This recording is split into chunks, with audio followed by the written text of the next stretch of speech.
Sabe aquele país que ninguém fala sobre ele e de repente surpreende o mundo inteiro? Vou te dar 2 exemplos de como a Coreia do Sul balançou o mundo nas últimas décadas, mas antes de começar não se esqueça de deixar o seu like e também se inscrever aqui no canal. Estamos falando do país que em 2012 lançou o Psy ao mundo, tornando-se o primeiro vídeo do mundo a atingir a marca de 1 bilhão de acessos no YouTube.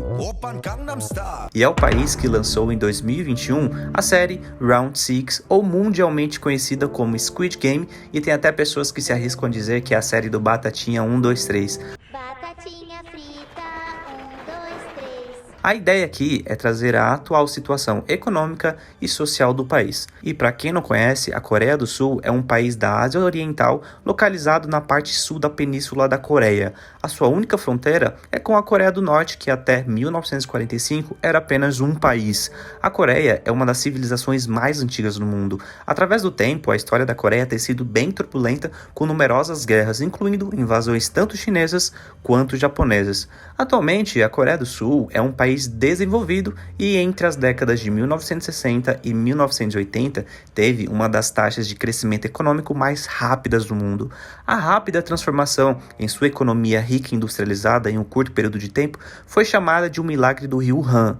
Esse notável crescimento econômico ocorreu através da exportação e de uma força de trabalho extremamente qualificada. Na década de 60, a Coreia do Sul, após o fim da Guerra da Coreia, que durou entre 1950 e 1953, via a sua economia arrasada. Seu PIB era a metade do brasileiro, mas bastou menos de uma década para a Coreia do Sul igualasse a marca do Brasil. E meio século depois, o PIB per capita sul-coreano é 3 vezes superior ao brasileiro. Considerada por muitos especialistas o modelo de sucesso, a Coreia do Sul seguiu com investimentos maciços em educação e produtividade do trabalhador. Atualmente, o país está entre as 25 maiores economias do mundo. A expectativa de vida no país é bastante alta, chegando a padrões de países desenvolvidos, onde pode chegar a 90 anos em 2030, superando o Japão, que atualmente tem a maior expectativa. Segundo dados atualizados, o país tem cerca de 51 milhões de habitantes, metade da população sul-coreana tem ensino superior.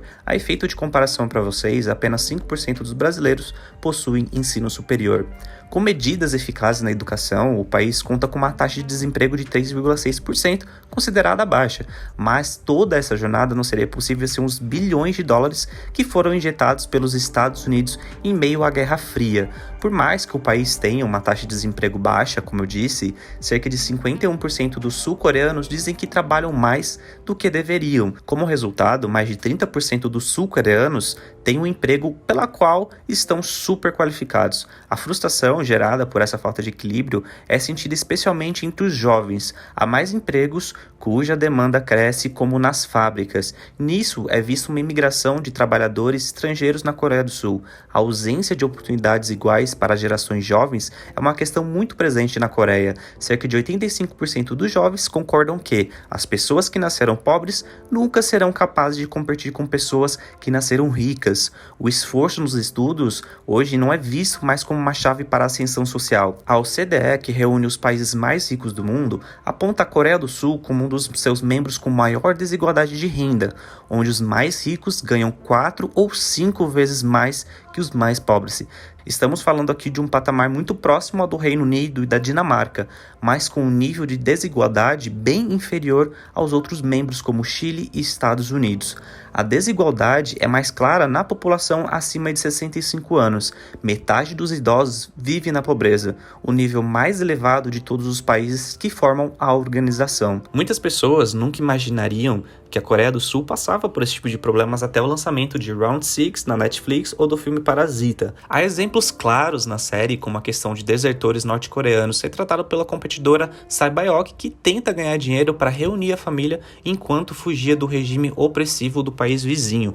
Antes da pandemia de Covid-19, mais de 1.000 norte-coreanos buscavam refúgio no sul todos os anos. Embora Seul, a capital da Coreia do Sul, tenha uma série de programas e benefícios de ressentimento em vigor, os desertores podem sofrer maus tratos, discriminação e desconfiança por parte da população local. Apesar da Coreia estar no 23º lugar no ranking de Índice de Desenvolvimento Humano da Organização das Nações Unidas, à frente da Itália, França e Espanha, na série Ji-hoon, o personagem principal, ele foi demitido de uma montadora, teve 2 negócios falidos e vivia com a mãe. Ele simboliza o trabalhador que fracassava e não conseguia sair da pobreza. No índice Gini, que mede a distribuição de riqueza nacional, a Coreia do Sul tem resultados melhores do que alguns países como os Estados Unidos.